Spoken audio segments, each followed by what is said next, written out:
أعوذ بالله السميع العليم من الشيطان الرجيم. بسم الله الرحمن الرحيم. الحمد لله والصلاة والسلام على سيدنا رسول الله سيدنا محمد بن عبد الله وعلى آله وصحبه أجمعين. سبحانك لا علم لنا إلا ما علمتنا إنك أنت العليم الحكيم وتب علينا يا مولانا إنك أنت التواب الرحيم. ونوينا التعلم والتعليم تذكر وتذكيرنا فالانتفاع إفادة الاستفادة والدعاء إلى الهدى دلالة على الخير الحث على التمسك بكتاب الله وسنة رسوله صلى الله عليه وسلم. ولا حول ولا قوة إلا بالله العلي العظيم. وصلى الله على سيد المرسلين وعلى آله وصحبه أجمعين والحمد لله رب العالمين. وثم أما بعد. السلام عليكم ورحمة الله وبركاته. Alhamdulillah, segala puji dan syukur hanya sahaja bagi Allah Jalla Jalaluhu wa Ta'ala fi'ula. Atas limpah kurnia dan belas ihsan daripada Allah Ta'ala, berikan kesempatan pada malam ini untuk sama-sama kita berada di satu tempat yang penuh dengan barakah dan rahmat daripada Allah Subhanahu wa Ta'ala, dan juga di dalam majlis yang baik, mudah-mudahan jadi asbab mendapat kebaikan dunia akhirat insya-Allah Ta'ala.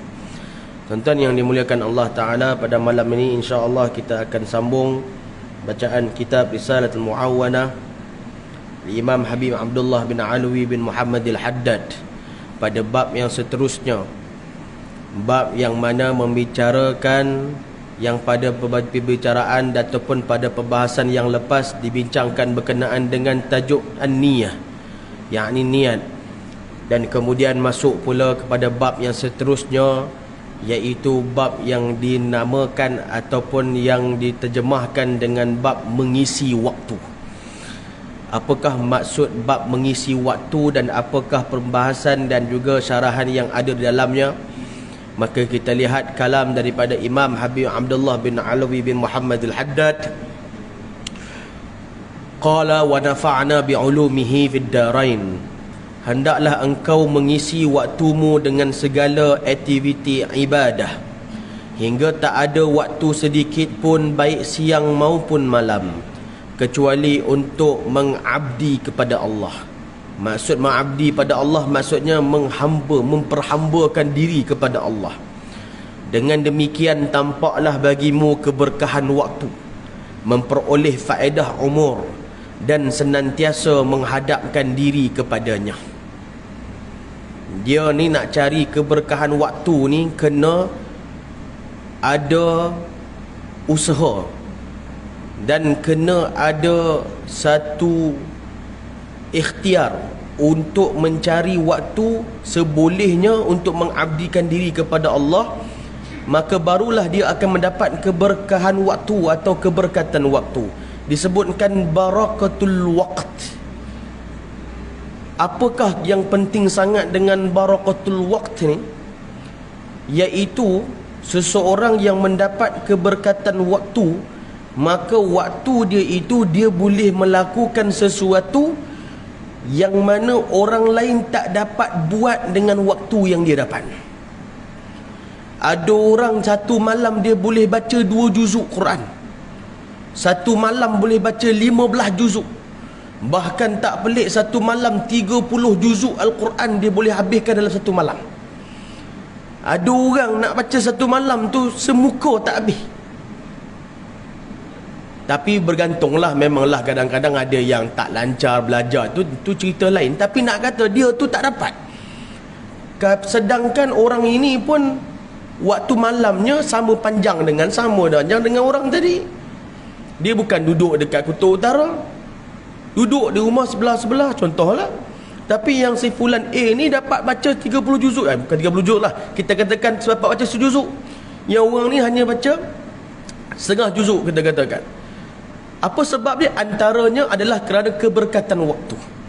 Jadi sebab tu orang-orang terdahulu daripada kalangan salafus salih, daripada kalangan para sahabat, mereka dapat buat sesuatu yang hari ni bila kita fikir dengan logik akal kita, macam mana mereka boleh buat? Seperti contoh Al-Imam Ali Zainal Abidin Ibn Husain Ibn Ali bin Abi Talib, cucu Nabi SAW, yang digelar sebagai orang yang sujud, pada orang yang banyak bersujud pada Allah Ta'ala, kerana satu malam dia sembahyang 1000 rakaat. setiap malam semayang 1000 rakaat semayang sunat. Macam mana dia boleh dapat 1000 rakaat tu? Macam mana dia boleh dapat kesempatan ataupun waktu tu? Macam mana dia boleh dapat? Ni cerita dia berlaku lebih kurang dalam 2-3 tahun lepas lah. 2-3 tahun lepas, tak silap saya. So tak ingat secara detail tahun dia bila. Saya pergi mengajar di satu tempat di Johor sana. Saya ceritakan tentang semayang satu malam ni. Ada orang semayang, Imam Syafi'i khatam masa tu bulan puasa, tak silap saya. Imam Syafi'i dapat khatamkan satu hari, siang sekali khatam, malam sekali khatam. Maksudnya tentang ulama-ulama terdahulu yang beramal ni. Lalu ada satu orang lepas semayang subuh tu, lepas habis kuliah tu dia main jumpa. Dia kata, saya nak tanya, dia kata. Saya nak tanya ni, dia kata sebab saya jadi pelik dengan ceramah ustaz tu. Macam cerita gaban pun ada. Punya kurajak, dia kata aku cerita gaban. Tapi tak apalah. Tapi saya dengar lah apa komen dia. Dia kata sebab macam tak masuk akal. Dia kata saya nak berhabis satu juzuk satu malam pun payah. Saya kata jangan samakan diri tuan dengan diri Imam Syafi'i. Kita Imam Syafi'i lah. Jangan samakan kita dengan Ali Zainal Abidin. Jangan samakan kita dengan maqam dia. Kan kalau dia rasa pelik benda tu bagi dia pelik, tak pelik. Zaman sekarang pun ada orang buat. Zaman sekarang ada ke? Ada. Kat mana nak jumpa? Pi Mahat Tafiz tu. Madrasah tu. Mahat Tafiz ni, madrasah ni, kalau madrasah Al-Quran ni, mereka ada sijil ataupun orang panggil peperiksaan paling tinggi untuk orang yang hafal Quran. Yang hafal Quran ni, yang sijil paling tinggi dia dipanggil syahadah. Syahadah ni dia ada 3 cara. Ada yang pertama mereka buat syahadah dengan cara dia, iaitu 3 hari 10 juzuk. Ada yang dengan jahitnya dia dapat 15. Tapi yang lepas dia dah settle yang ini, maka dia akan ambil yang paling tinggi, iaitu baca Al-Quran 30 juzuk secara hafalan dalam masa satu hari. Satu hari itu bukan 24 jam. Biasa dia baca subuh, koman-koman pun zuhur abirah. Oh boleh lah. Kira zaman sekarang pun ada lah orang buat. Ada lah. Pasal dia yang tak pernah pergi ziarah tempat-tempat macam tu, dia mungkin tak biasa. Jadi dia kata benda tu pelik. Dan lepas tu dia cuba comparekan dengan dia sendiri. Saya baca tak sempat pun. Tak boleh lah. Sebab setiap orang tu Allah bagi keberkatan waktu yang berbeza-beza. Keberkatan umur. Ada orang hidup 100 tahun tapi tak dapat buat apa. Ada orang hidup 40 tahun, hanya 40 tahun lebih, tapi telah mengarang beratus kitab. Siapa dia? Imam Nawawi. Imam Nawawi menikah pun tak sempat. Pasal sibuk dengan mengaji tapi tak sempat menikah. Sampai nak murid tanya, Syekh, wahai Imam, kenapa tak menikah? Oh, baru teringat dia, Pak. Kita menikah tak ingat mengaji. Imam Nawawi mengaji sampai tak ingat menikah. Imam Nawawi ni, dia punya sibuk. Mak dia tengok, saya kesian dekat Imam Nawawi pasal dia duduk tulis kitab. Sampai tidur pun, dia lagi banyak tidur di atas kursinya berbanding atas tanah. Ini Imam Nawawi, boleh buka manaqib ni. Mak dia kesian dekat dia, mak dia buat makanan. Mak dia suap dia. Dia pun makan, dia pun nganga lah sambil tulis tu makan. Habis menulis apa semua, dia tanya mak dia, mak ada makanan tak? Lapar, tak makan lagi. Dia tak perasan tadi mak dia suap dia. Fokus dia dengan ilmu. Keberkatan waktu Allah bagi. Ada orang umur dia meninggal berapa? Meninggal umur 30, tapi jasa dia disebut-sebut. Segala kebaikan dia buat, tolong orang sana, bantu orang sini. Ini keberkatan umur. Jadi tu pentingnya barakah, pentingnya keberkatan. Ada orang dapat 1000 cukup. Ada orang dapat 10,000 tak cukup. Ada orang dapat satu pinggan makanan cukup. Ada orang dapat 2-3 pinggan makanan tak cukup. Jadi tapi tengok keadaan lah kan. Sekali lagi ada pula orang ambil yang ni, ada orang guna kesempatan benda ni. Dekat Facebook sekarang saya tengok ada orang guna kesempatan. Dia kata sebenarnya gaji dia 1,500 ni cukup, dia kata, cuma kita tak pandai manage.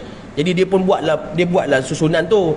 Gaji 1,500, rumah sewa 300, kereta 200. Dia hidup zaman bila ni? Hidup zaman bila? Jadi beringat semua nak tulis tu pun kesian tengok kat orang, lagi marah orang. Kita nak tulis pun hati-hatilah. Tapi nak bagi tahu bahawa keberkatan, barakah ni maksud barakah ziyadah. Maksud barakah ziyadah, penambahan. Sebab tu kalau kita pergi nuri, ada orang kata ni ambil berkat buat balik. Ambil berkat buat balik tu maksudnya ambil lebihan lah, ambil tambahan. Tu makna barakah tu. Allah salli ala sayyidina Muhammad. Keberkatan paling penting, berkat hidup dunia akhirat, dah dapat barakah, maka hidup dia insya-Allah aman, hidup dia itu dalam ketenangan insya-Allah. Tapi bila tak ada keberkatan, yang tu kita bimbang. Sebab tu hari ni makin banyak mengaji, makin banyak kitab khatam, makin banyak ngaji, makin banyak ulama yang dia talaqi, tapi semakin jauh dengan Allah Ta'ala, maka ini something wrong lah. Maksudnya tiada keberkatan dalam ilmu yang dipelajarinya. Tapi kalau makan ilmu tu berkat, maka ada barakahnya. Walaupun sekejap dia belajar, tetapi makin dekat dia dengan Allah dan makin baik orangnya. Kemudian dikatakan pula kat sini, walaupun kita mencari waktu untuk mengabdikan diri pada Allah, tetapi jangan lupa sediakan waktu khusus untuk kebiasaan harian kita seperti bekerja, cari nafkah dan sebagainya. Kata Imam Ghazali, Hujjatul Islam, hendaklah engkau membagi waktumu, mengatur wiridmu dan menetapkan waktumu dengan aktiviti yang tidak akan engkau langgar. Buat sendiri aktiviti disiplin kita. Jangan engkau terpengaruh dalam hal lain dalam masalah waktu ini. Barang siapa yang telah membiarkan dirinya jauh daripada aktiviti tersebut, maka ia laksana orang yang tersesat di jalan, bermaksud ingin menyibukkan diri, tetapi ia sendiri selalu menyia-nyiakan waktunya.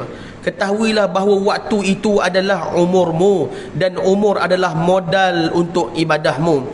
Dengan umur itu pula engkau dapat memperoleh kenikmatan abadi di sisi Allah. Setiap napasmu bagaikan mutiara yang tak ternilai harganya. Bila hilang percuma, engkau mungkin takkan mampu mengembalikannya.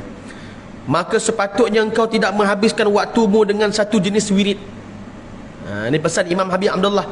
Jangan habiskan waktu kita dengan satu wirid saja, walaupun wirid yang paling utama, kerana hal itu dapat menghilangkan kesempatanmu dari keberkahan yang ada pada wirid-wirid yang lain. Maka hendaknya engkau menganeka-ragamkan satu wirid dengan wirid yang lain.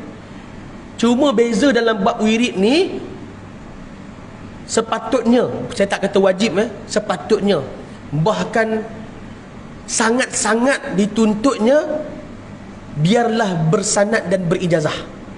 Itu yang terbaik wirid. Jangan kita buat sendiri. Boleh, dia tak ada masalah, dia tak ada masalah. Kesepa orang sehari ni sibuk pergi jumpa dengan tutor guru, jumpa dengan ulama, ambil ijazah wirid. Padahal wirid-wirid ni dah kita baca dalam hadis, Nabi kata baca subhanallah wa bihamdi subhanallahil azim. Nabi kata baca je lah. Duk pergi minta ijazah wirid, nak kena guide apa semua, tak payah dah. Mungkin ada sebahagian orang faham macam tu. Dari sudut pahala, dapatlah sebab baca wirid, kita tak ada masalah.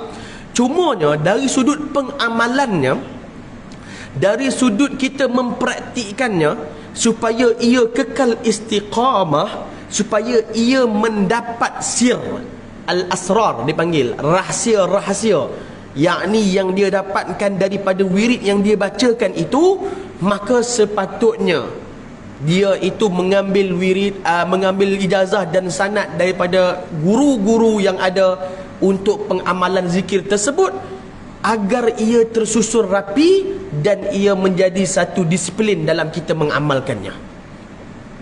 Bukan tak boleh, saya nak baca selawat, adakah selawat nak kena minta ijazah dulu? Tak ada masalah. Allah sebut dalam Quran, innallaha wa malaikatahu yusholluna 'alan nabi ya ayyuhallazina amanu sallu alaihi. Allah kata selawatlah kamu kata Nabi Muhammad. Jadi kita nak selawat sendiri, macam mana kita buat? Style saya, contoh dia kata setiap lepas subuh saya selawat 10 kali, lepas zuhur 10 kali, lepas asar 10 kali, lepas maghrib 10 kali, lepas isyak 10 kali. Boleh saya nak buat macam tu? Boleh, tak ada masalah. Tapi bila dia buat dengan ijazah yang dia dapat daripada gurunya, yang gurunya telah menyusunkan angka-angka dan disiplinnya, maka dia akan dapat sir barakah yang lebih teratur. Sebab bila kita buat sendiri ni, satu yang pertama, kita nak ambil keberkatan daripada guru yang telah memberikan ijazah dan juga yang telah menyusun wirid tersebut. Kerana guru yang kita ambil ijazah itu, dia mendapatkan wirid tersebut daripada gurunya, maka gurunya telah mengambil daripada gurunya. Dia ibarat dia bila menggoncang yang di bawah, tergoncang juga yang di atas. Maka dia ada satu orang panggil alaqah, satu hubungan, satu ikatan dengan yang di atas sekali. Siapa yang di atas sekali? Iaitu Nabi kita Muhammad SAW. Maka pentingnya ijazah, pentingnya sanad. Hari ini orang mengambil, anggap benda ni biasa. Dia bukan masalah apa, dia masalah kita nak keberkatan yang mengalir. Maka sebab tu penting.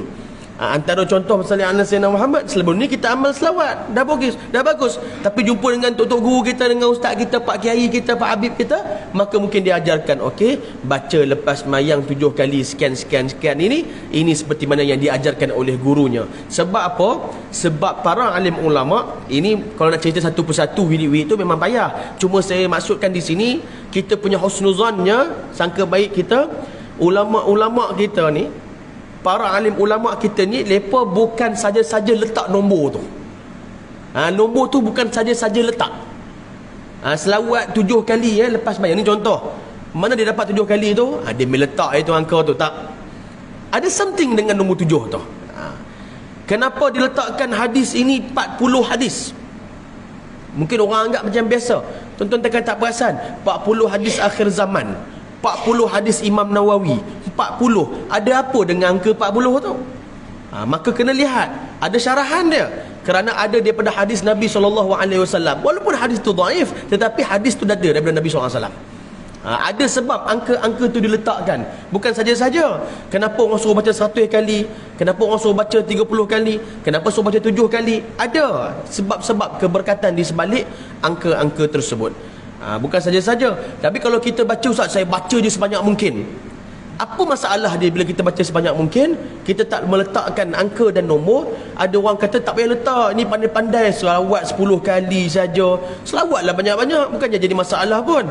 Dia tak jadi masalah. Masalahnya kemudian bila kita tak letakkan angka ataupun tak letakkan limit, maka dia akan datang rasa malal. Iaitu malal ni maknanya rasa bosan. Sebab kita tak ada disiplin. Hari ni baca 100, dah dia tak letak limit, esok baca 40 ya. Lepas tu tinggal 30. Dah tinggal 15. Lah kali tinggal 1. Lah kali sudah tak tak baca. Sebab dia tak ada disiplin. Dia ikut dana. Jadi sebab itulah kepentingan dia dalam kita menyusun waktu. Sebab itulah Imam Habib Abdullah Al-Haddad memasukkan dalam kitab ini. Kemudian dikatakan dekat sini, setiap wirid itu mempunyai pengaruh dalam hati, cahaya pertolongan dan darajat yang tinggi di sisi Allah Subhanahu wa taala. Berganti-gantian wirid ini, yakni wirid yang banyak, dapat membebaskan dirimu daripada rasa bosan, malas dan enggan. Tuan-tuan yang dimuliakan Allah taala, tuan-tuan cari satu kitab, tak apa yang kajian lah, kan? Satu kitab, ada satu buku wirid, dia panggil Khulasatul Madad. Khulasah, buku wirid khulasah ataupun Khulasatul Madad. Buku ini disusun oleh guru kami yang mulia Sayyidil Habib Umar bin Muhammad bin Salim bin Hafiz. Khulasatul Madad. Saya tak mau sebut suruh tempah dengan saya, nampak macam saya nak berniaga. Bukan saya nak beli, saya tak jual. Saya cuma share je nama kitab tu. Dia kitab buku khulasah. Ada yang jenis besar orang buat, ada yang jenis kecil untuk poket. Okey lah, kan, untuk letak dalam poket. Situ dia full lengkap. Siapa yang ada kecanggihan handphone, download dekat App Store ataupun dekat Play Store. Dia panggil khulasah. Dekat situ disusun oleh Sayyidil Habib Umar tentang wirid-wirid. Wirid tu bukannya Habib Umar ni susun ikut sendiri. Itu semua wirid daripada Nabi SAW. Wirid daripada hadis. Cumanya disusun untuk kita mudah. Maksudnya dekat sini ditulis apa? Wirid selepas subuh, wirid selepas zuhur, wirid selepas asar.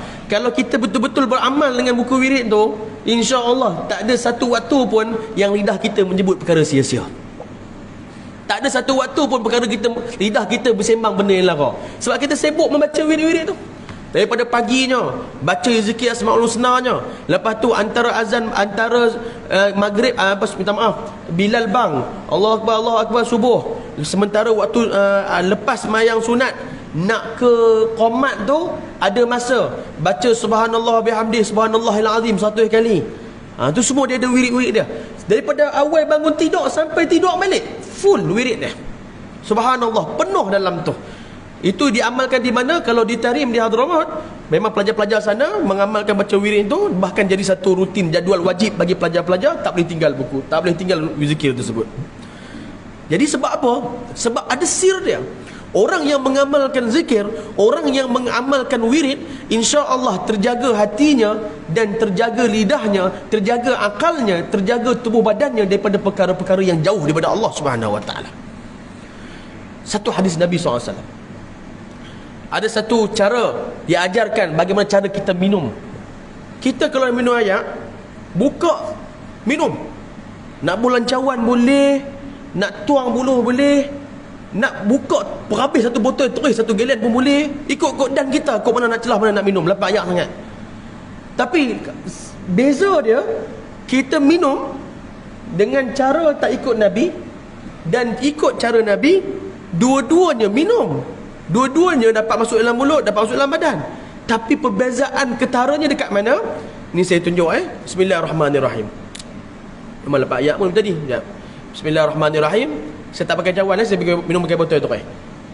Ada orang kata minum pakai cawan, minum pakai botol bukan sunnah Nabi SAW. Ada hadis dia. Tengoklah Syama'il Muhammadiyah. Nabi minum terus daripada bekas dia.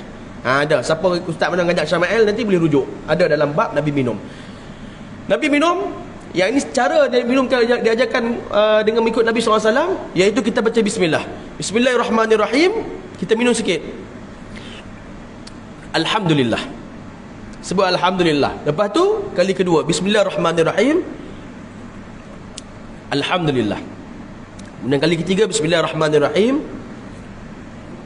Alhamdulillah. Kemudian baru kita minum banyak. Kata Imam Syekh Mutawalli Sya'rawi rahimahullah ta'ala, siapa yang minum dengan cara yang macam ni, yang minum dengan cara yang saya tunjukkan tadi tu, siapa yang minum dengan cara yang macam tu, selagi mana air tersebut ada dalam badan si peminum air tu, selagi mana ada air tu dalam badan, selagi itu takkan ada keinginan dalam hati dia untuk buat maksiat pada Allah Subhanahu Wa Taala. Berkah ni sunnah Nabi SAW. Selagi mana adanya air yang diminum dengan cara Nabi tadi tu dalam badan dia, selagi itu takkan ada keinginan untuk dia melakukan maksiat pada Allah Subhanahu Wa Taala.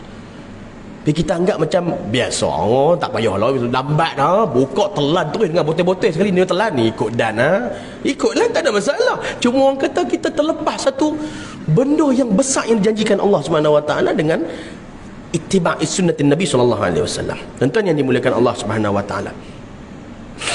Baik, kemudian dikatakan dekat sini bahawa apabila anda termasuk orang-orang yang menghabiskan seluruh waktu malam dan siang untuk amal yang baik, maka isilah pula sebahagian waktu dengan wirid yang mana anda amalkan secara harian, secara rutin untuk waktu-waktu tertentu, dan anda akan ulangi jika terlewatkan. Sampai macam tu sekali. Latih diri kita, kalau terlepas wirid tu, dah terlepas ni, orang kata qada' balik lah. Dia ibarat dia qada' balik, tunaikan semula. Pagi tadi sepatutnya kena duk amalkan setiap pagi tu, duk baca apa, Rabbi syrahli ke, tak kisahlah, baca wirid dia, ada wirid sendirilah. Tapi terlepas, bila terlepas tu qada' balik, ibarat dia macam qada' balik. Sebab apa? Sebab bila kita buat macam tu nak latih diri kita istiqamah. Tapi kalau kita tak qada' balik, tak ganti balik, kita dah terbiasa dengan terlepas, tak apa, macam tu bahaya. Terlepas tak apa, macam sembahyang duha kan, dia buat tu terlepas. Hari ni tak ada sembahyang duha, tak ada hari ni, buat macam mana, tapi tak apalah, esok buat sunat je, bukan wajib. Dia ada amal benda yang tak apalah. Yang tu yang menyebabkan dia akan melambatkan dirinya untuk mendapat istiqamah. Kemudian dikatakan kat sini, berkata Al-Imam Sayyid Abdul Rahman As-Saggaf radhiyallahu ta'ala anhu, qala man lam yakun lahu wirid fahuwa qirid. Dia kata apa? Siapa yang man lam yakul lahu wirid, siapa yang tidak ada wirid, fahuwa qirid, maka dia monyet. Dia kera. Bukan dia kata kau orang monyet. Dia kata apa, kitab apa ni duk kata kau orang monyet ni. Bukan. Ibarat dia. Ibarat dia. Kenapa? Sebab kalau dia tak ada wirid, dia tak ada amalkan wirid apa-apa, hidup dia makan minum tidur, apa beza dengan monyet? Dah monyet sama juga, keruk. Ni salah faham lagi, boleh jadi bahaya lah. Kalau orang cut kat situ, bahaya pula lagi. Tapi ibarat dia nak kata, monyet makan, lepas tu minum, lepas tu dia panjat sana, dia buat kerja, aktiviti dia lah kan. Lepas tu kelih sama dia, monyet, ada tim monyet, tim kera, tim beruk pula. Betul, berkelih pula dengan dia sama mereka lautan. Lepas tu dia sama mereka, dia jaga anak dia. Dia tak ada wirid. Jadi kalau kita ni tak ada wirid, ibarat dia tak ada beza lah dengan khirid tu. Ustaz Muhammad, tuan-tuan pernah dengar tak satu teori apa dia panggil? Teori hak monyet ni? Darwin. Teori Darwin. Tuan-tuan pernah dengar kan teori Darwin yang manusia ni berasal daripada monyet. Dulu ada satu berlaku lah benda tu sampai ke Yaman sana. Tersebar lah berita tu pasal ada satu orang kata dia daripada manusia ni asalnya daripada monyet. Maksudnya daripada monyet tu kemudian jadi manusia. Kita ni asal usul monyet. Lalu ada satu orang ulama ni, dia pergi carilah siapa orang yang sebarkan benda tu yang duk berpegang dengan teori ni. Pergi rumah dia. Sampai kat rumah dia, dia pun bagi salam. Assalamualaikum ya qirid. Assalamualaikum wahai monyet. Ya benal qirid, wahai anak monyet. Orang tu keluar, siapa dia ni, kurang ajar ni, tu kata orang monyet ni. Tak, sebab bukan kau ke yang kata manusia daripada monyet? Bermakna kau adalah anak monyet lah, betul lah. Betul. Dia pun tarik, mudahnya sebenarnya. Tak ada siapa yang nak mengaku diri kita ni daripada monyet. Memang kita daripada Nabi Adam AS. Tapi macam mana ada orang boleh terpengaruh dengan teori ini? Ini nak kata dahsyatnya. Tuan-tuan, kita hari ni kena berhati-hati. Tuan-tuan, saya, anak-anak kita, tuan-tuan yang ada cucu-cucu, ingat Nabi SAW mengatakan nanti di akhir zaman ni akan berlaku kemerosotan. Kemerosotan, akan berlaku kemerosotan. Merosot. Apa yang merosotnya? Imam Habib Al-Qadir ni menyebutkan apa? Merosot ni dua benda akhir zaman ni, iaitu merosotnya akidah, merosotnya ekonomi. Tuan-tuan tak perasan dua-dua tengah berlaku sekarang ni. Tanda akhir zaman kita ni. Bila? Bila tak tahu. Tak tahulah. Tapi benda tu akan berlaku, cuma tak tahu bila. Merosotnya akidah, merosotnya ekonomi. Kita dah perasan ekonomi. Sallallahu alaihi wasallam Muhammad. Kan? Akidah tengah merosot sekarang ni. Dah kuih merapu ni. Dah kuih dahsyat ni. Sekarang ni, dulu kalau kita buka Facebook, kan, tuan-tuan main Facebook. Tuan-tuan kalau buka Facebook dululah 2-3 tahun lepas, buka Facebook. Kalau buka Facebook hari-hari duk tengok orang kelih sebab apa? Politik ya. Hak ni hentam, hak tu, hak ni hentam, politik ya. Lah buka Facebook orang tak kelih politik lah. Lah buka Facebook liberal, Wahabi, Syiah. Ni peperangan akidah sekarang ni. Politik senyap lah. Tu nak kata kita kat zaman mana lah ni. Jadi bukan zaman untuk orang kata sonok fikir lagi nak tu nak ni apa semua. Kena jaga betul yang akidah kita. Mudah-mudahan Allah pelihara kita dan anak-anak kita, insya-Allah. Sebagian mereka menyebutkan pula, hendaklah engkau jujur dan berlaku adil dan kerjakan ibadah itu secara rutin seperti yang disabdakan Nabi SAW. Ahabbul a'mal ilallah adumuha wa in qalla. Nabi kata amalan yang paling dicintai oleh Allah adalah amalan yang adumuha, yang istiqamah walaupun sikit. Sikit tak apa, yang penting istiqamah. Dia jangan buat banyak. Yang ni yang dulu kita sebutkan, saya pernah sebut dah dalam pertemuan sebelum ni. Jangan tertipu dengan syaitan. Allah sebut dalam Al-Quran, wasari'u ila maghfiratin min rabbikum wa jannatin 'arduha as-samawati wal ard. Bersegeralah kamu menuju kepada wasari'u ila maghfiratin, menuju kepada pengampunan Tuhan, menuju kepada Allah. Bersegera, bukan bukan sara'a, bukan istajala, bukannya maksudnya ni tergopoh-gopoh kelang kabut. Sara'a maksudnya segera maknanya dengan tangguh. Ibarat dia macam esok saya tak mau tinggal dah sembahyang duha. Jadi itu maksudnya apa? Dia dah plan, ada niat tak mau tinggal dah sembahyang duha, nak istiqamah, maka esok saya akan buat. Macam tu. Maksudnya jangan tangguh lagi. Itu maksud bersegera. Dia maksud tangguh-tangguh ni, saya plan insya-Allah saya dah tak mau tinggal dah sembahyang duha. Bila nak start tu? Insya-Allah umur 60 nanti. Lo umur berapa? 20. Jauh sangatlah. Tu tangguh. 20 apa? Duduk tanah 2 hari pejam mata dah. Jadi 60 baru nak buat. Itu maksudnya tertangguh-tangguh. Yang maksudnya ni bersegera, jangan kelang kabut ni. Hari tu nak baca wirid, hari tu juga baca 1000 wirid, lepas tu baca Quran terus khatam, hari tu juga nak semayang 1000 rakaat, di kelang kabut nak buat. Ni masalah tak ada guide. Akhirnya membawa kepada apa? Membawa kepada bosan. Bila membawa kepada bosan, akhirnya ditipu oleh syaitan, maka dia sudah mula rasa bosan dengan dia punya amalan dia tu, maka akhirnya akan menyebabkan dia tinggal amalan tu. Bahaya tuan-tuan yang dimuliakan Allah Ta'ala. Masa zaman saya mengaji dulu, ada pelajar yang mengamalkan puasa. Puasa sunat ni bagus tuan, puasa sunat baguslah. Jadi dekat sana dulu kami mengamalkan puasa hari Yaumul Bayd, dia panggil hari putih. Hari putih ni 13, 14, 15. Kalau boleh kita jangan tinggal puasa hari putih, kan? 13, 14, 15 ikut kalender Islam. Tu panggil hari putih tu. Sunnah puasa. Kalau tak boleh puasa setiap minggu pun, puasa yang 3 hari tu pun dah jadi dah. Jadi ada pelajar yang mengamalkan puasa yang lebih. Lepas puasa apa? Lepas puasa Nabi Daud.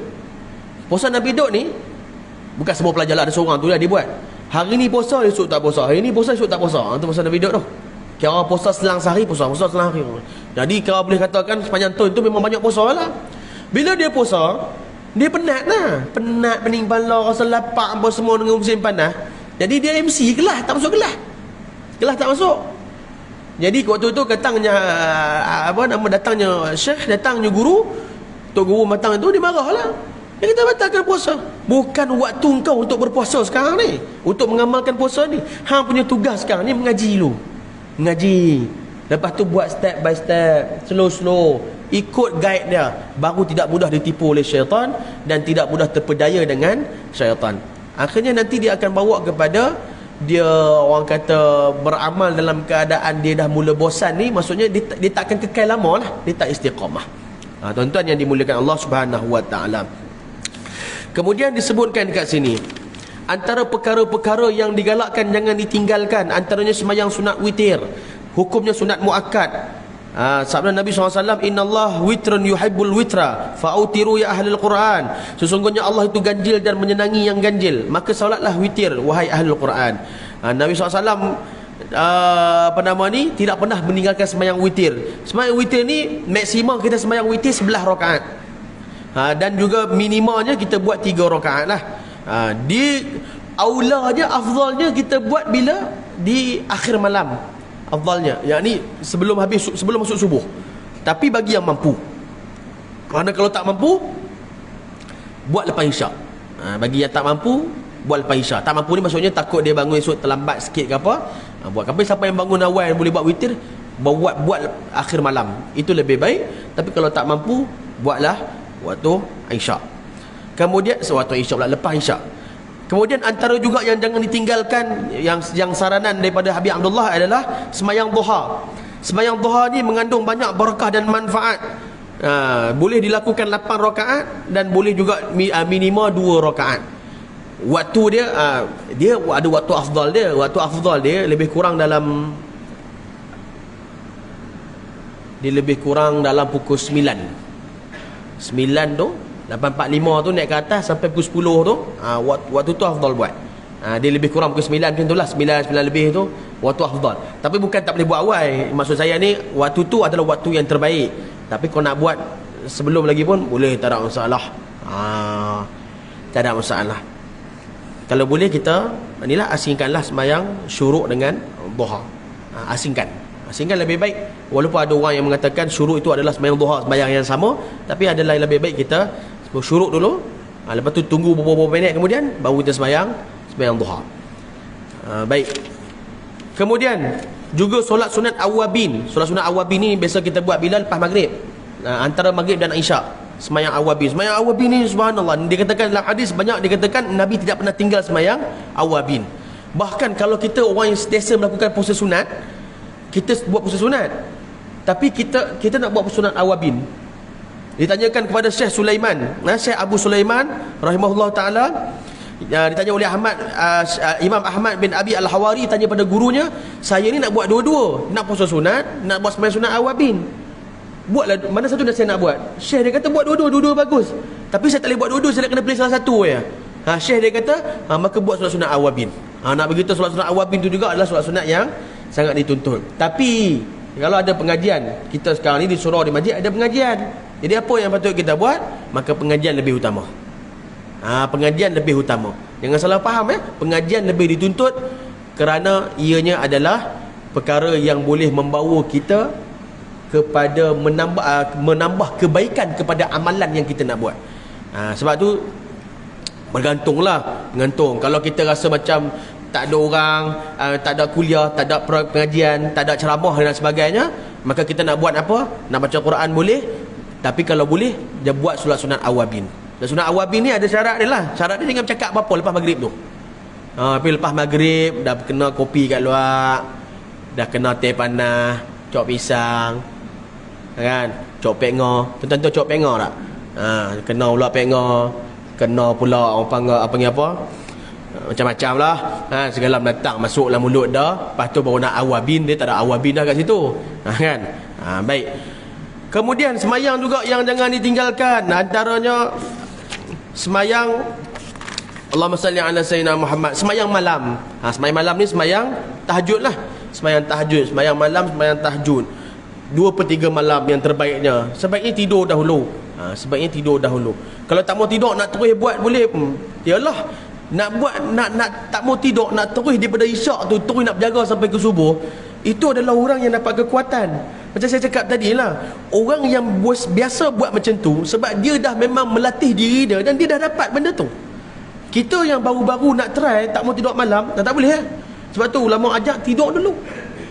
Sebab dulu ada orang pergi mana, dia kata saya ni lepas maghrib saya terus lena. Sebab apa saya terus lena? Saya tengok guru saya buat macam tu. Yang guru dia buat, guru dia ni, ini jangan salah faham, saya tak ajar suruh buat benda ni. Saya bagi tahu ini level orang lain-lain. Kita tak akan buat. Ini syekh ni buat. Dia buat macam mana? Lepas maghrib dia lena. Tidur terus. Saat lagi pukul 2 pagi, 1 pagi, 2 pagi dia bangun. Dia bangun, dia buat apa? Dia sembahyang isyak. Lepas dia sembahyang isyak, dia akan sambung terus beramal, beribadah sampai subuh. Kita jangan buat. Sebab kita tidur maghrib ni takut bangun maghrib esok. Tu bahaya. Jadi jangan buat. Pasal kita tak biasa buat. Dia lepas maghrib tidur terus. Saya pukul 2 insya-Allah saya bangun sembahyang isyak. Memang 2 betul, 2 petang. Bukan 2 pagi. Tu yang kita tak bagi. Sebab tu ulama tak bagi, tok-tok guru tak bagi. Biar orang yang memang dia boleh buat, biar dia buat. Kita jangan buat. Takut nanti jadi kesalahan. Tuan-tuan yang dimuliakan Allah Ta'ala, sopalah macam orang buat tadarus Quran tu. Tadarus Quran tu tujuan dia untuk kita bila baca ada yang mendengar. Dia kalau baca seorang-seorang memang betul. Dia kata sepelik jual tadarus tu. Dia kata meluat nak jual tadarus. Pasal apa? Asyik aku jual tadarus saya salah ya.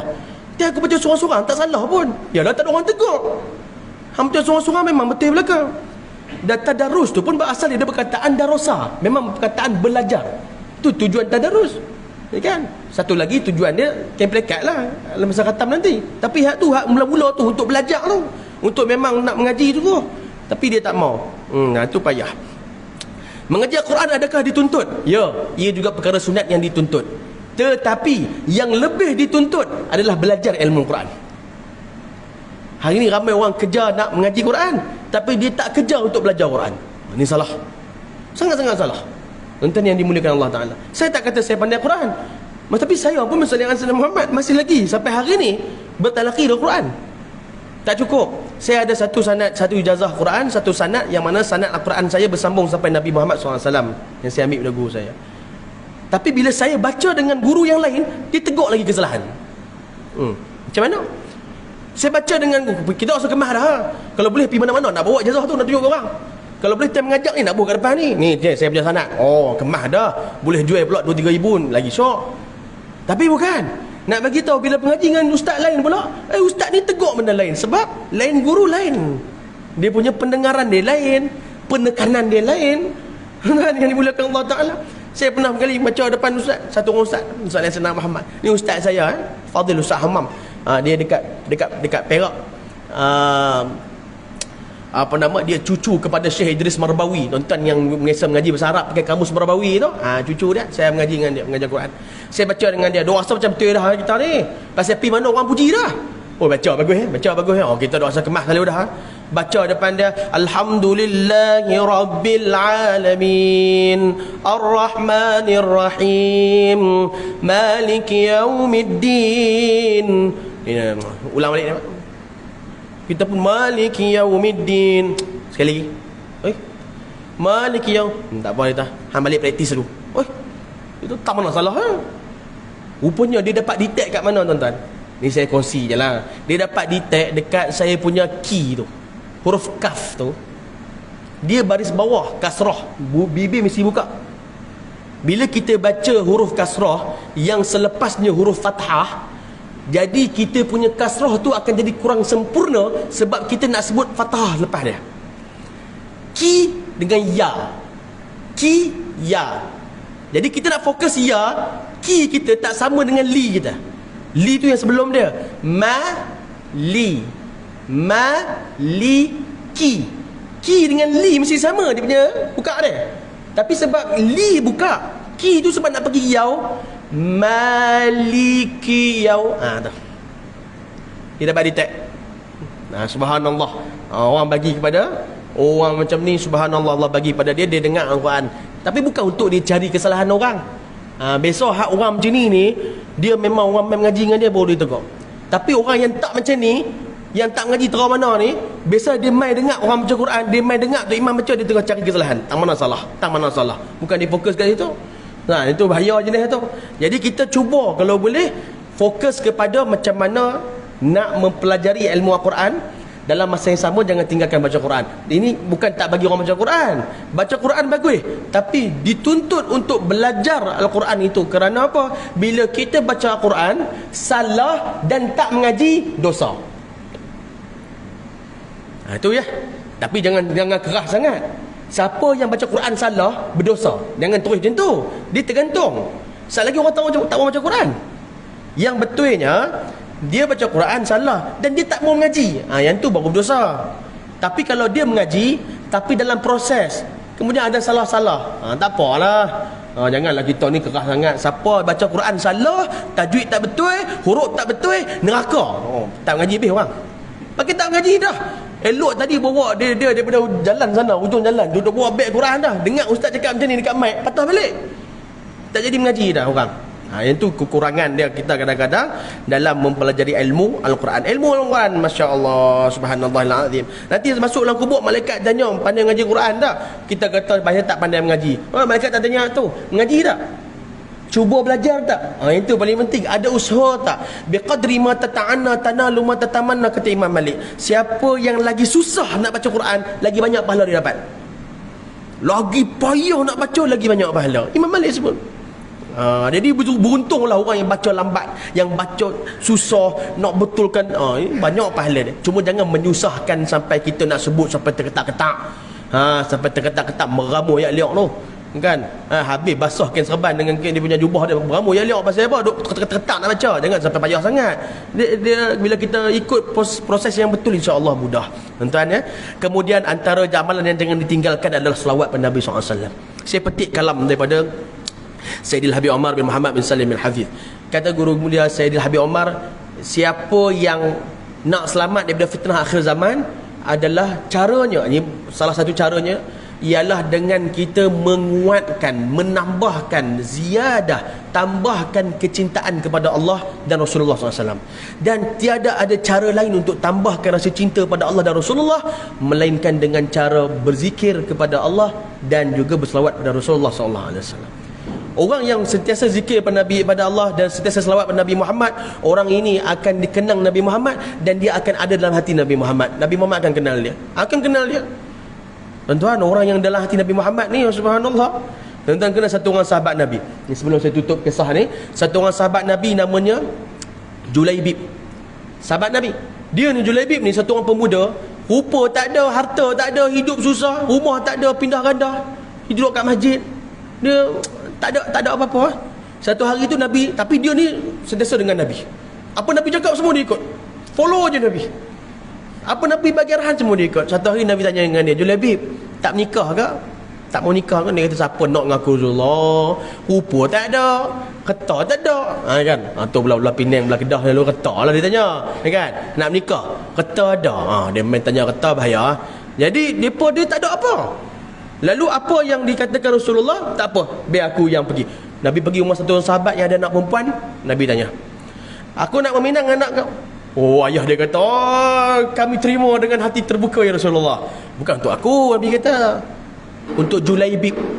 Bila Nabi sebut untuk Julaibib, pok dia terus, Sat, saya bincang dengan bini saya dulu. Pasal Julaibib ni, kata tak ada, pasal rupa tak ada apa semua ni.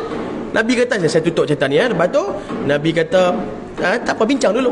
Lepas dah bincang-bincang, dia bincang dengan bini dia macam mana ni. Bini dia kata, untuk Rasulullah kan? Bukan untuk Julaibib. Jadi pakai uara lah duk bincang. Anak perempuan dia dengar. Anak perempuan dia mai, wahai ibu, wahai ayah, penting ke siapa yang nak kahwin dengan saya tu? Lagi penting siapa yang jadi orang tengah ni. Pinangan tu dibawa oleh Nabi. Takkan nak tolak? Sanggup ke cakap dekat Nabi, Rasulullah kami tak terima? Boleh ke cakap macam tu? Terima ya wahai ayah, terima wahai mak. Allah, ini seorang perempuan yang beriman. Terima, tak kisah. Nabi punya yang bawa. Akhirnya setuju dikahwinkan. Baru kahwin tak ada 4 hari sampai seruan jihad. Maka Julaibib pun pergi berjihad bersama dengan sahabat Nabi dan Rasulullah. Dan ringkas cerita, Julaibib syahid dan terkorban. Baru berhari kahwin. Lalu sahabat-sahabat Nabi dan sahabat-sahabat, okey, ada tak sahabat-sahabat kita yang tak ada, yang cedera berapa orang? Pakat sebutlah. Yang cedera banyak ni Rasulullah, yang syahid banyak ni, yang syahid banyak ni. Siapa yang syahid semua sebut. Tapi dia tak sebut nama Julaibib. Pasal Julaibib ni orang tak penting lah, orang kata. Kira orang tak pandang pula. Lalu apa kata Nabi SAW? Julaibib tak penting di pandangan, tapi ada di hati Rasulullah SAW. Dia ada di hati Nabi Muhammad. Ya Allah, bayangkan kita ada di hati Nabi Muhammad. Bangun di padang mahsyar nanti, Nabi sebut mana dia Fulan bin Fulan, mana dia Zakir, mana dia Datuk Yunus, mananya Haji Razak. Nabi sebut nama kita, la ilaha illallah. Nabi sebut satu kebanggaan yang takkan dapat kita nak sebutkan benda tu. Nabi sebut nama kita di padang mahsyar. Allah Rabbi, adalah hati Nabi. Maka sahabat kata Julaibib pun syahid. Nabi korek kubur sendiri, Nabi dukung Julaibib. Perawi hadis mengatakan apa? Wallahi kami melihat bantal bagi Julaibib adalah lengan Rasulullah. Rasulullah letak sendiri, dan harta rampasan perang diberikan kepada isteri Julaibib, dan isteri Julaibib menjadi perempuan yang terkaya ketika itu. Suaminya miskin, mula-mulanya mak bapaknya takut nak kahwin dengan lelaki yang miskin, tak ada harta. Tapi berkahnya, subhanallah, bila orang tu dicintai oleh Rasulullah, maka hidupnya akan barakah. Mudah-mudahan kita di sini semuanya dicintai oleh Nabi Muhammad SAW. Setakat itu sahaja perkongsian saya pada malam ini. Mudah-mudahan kita dapat isi waktu kita, masa kita, dan segala apa yang kita ada masa lapang ni dengan perkara-perkara yang mendekatkan diri kita dengan Allah SWT. Mudah-mudahan kita istiqamah dan mujahadah, insya-Allah, sungguh-sungguh agar kita dapat meraih redha dan cinta Allah. Amin ya rabbal alamin. Mohon ampun dan maaf kalau ada terkasar bahasa, terkurang adab, terkurang sopan. Wassalamualaikum warahmatullahi wabarakatuh. Allahu akbar.